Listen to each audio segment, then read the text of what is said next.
To remind people of what they already know. No movement.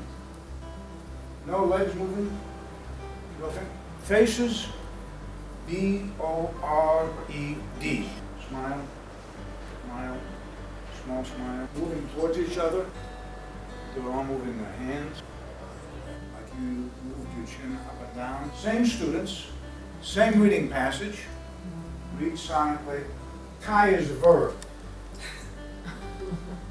A tie is a noun. We teach them nouns without the article.